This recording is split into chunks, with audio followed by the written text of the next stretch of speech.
არის დამუშავებული რამდენიმე პროექტი, მათ შორის კატასტროფულ მდგომარეობაშია შატილის კომპლექსი, რომელსაც რამდენჯერმე ჩაუტარდა გასულ წლებში.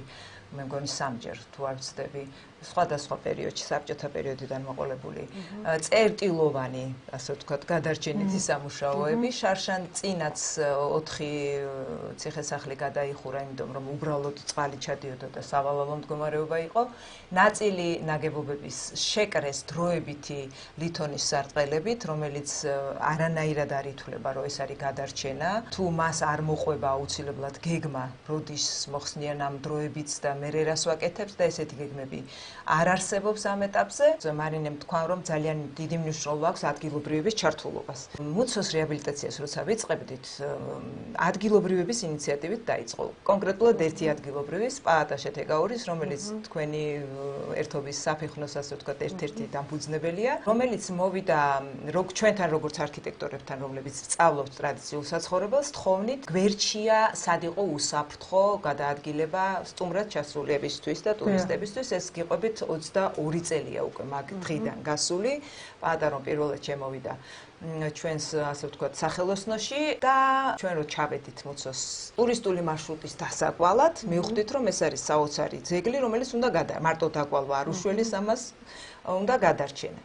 ამის მერე ეს იყო თუ არა ერთადერთი, მე მგონი ერთ-ერთი პირველი შემთხვევა, როცა რეაბილიტაცია მოხდა კერძო ინიციატივით, ადგილობრივის ინიციატივით, დაემატა კერძო, ასე ვთქვათ, კერძო კომპანიების დაფინანსება პირველ ეტაპზე, შემდეგ და ჩაერთო სახელმწიფო და ბოლოს იყო საქველმოქმედო ფონდი, რომელმაც ფინანსურად დიდი ნაწილი აიღო თავის თავზე. დიდხნიანი პროცესი იყო, პროექტის პირველი დაწყებიდან, აზომვებიდან დაწყებული, სანამ ფიზიკურ რეაბილიტაციას ქვაქვაზე სანამ დაიდო, გავიდა 10 წელი.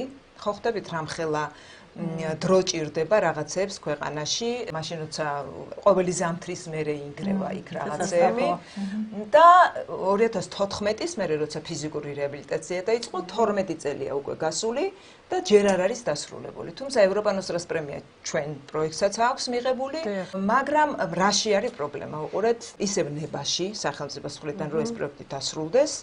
და არ არსებობს კიდევ კულტურული მემკვიდრეობის ძეგლის, აღდგენილი ძეგლის უკვე მართვის გეგმა.